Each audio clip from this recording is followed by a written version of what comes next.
اور حقیقت میں تو اللہ ہی گواہ اور حساب لینے والا کافی ہے۔ جو مال ماں باپ اور رشتہ دار چھوڑ مریں، تھوڑا ہو یا بہت، اس میں مردوں کا بھی حصہ ہے اور عورتوں کا بھی۔ یہ حصے اللہ کے مقرر کیے ہوئے ہیں۔ اور جب میراث کی تقسیم کے وقت غیر وارث رشتہ دار اور یتیم اور نادار لوگ آ جائیں تو ان کو بھی اس میں سے کچھ دے دو اور ان سے معقول بات کہو۔ اور ایسے لوگوں کو ڈرنا چاہیے جو ایسی حالت میں ہوں کہ اپنے بعد ننھے ننھے بچے چھوڑ جائیں اور ان کو ان کی نسبت خوف ہو کہ ہمارے مرنے کے بعد ان بیچاروں کا کیا ہوگا۔ پس چاہیے کہ یہ لوگ اللہ سے ڈریں اور درست بات کہیں۔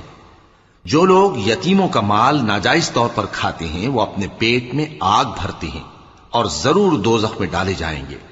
اللہ تمہاری اولاد کے بارے میں تم کو ارشاد فرماتا ہے کہ ایک لڑکے کا حصہ 2 لڑکیوں کے حصے کے برابر ہے، اور اگر اولاد میت صرف لڑکیاں ہی ہوں، یعنی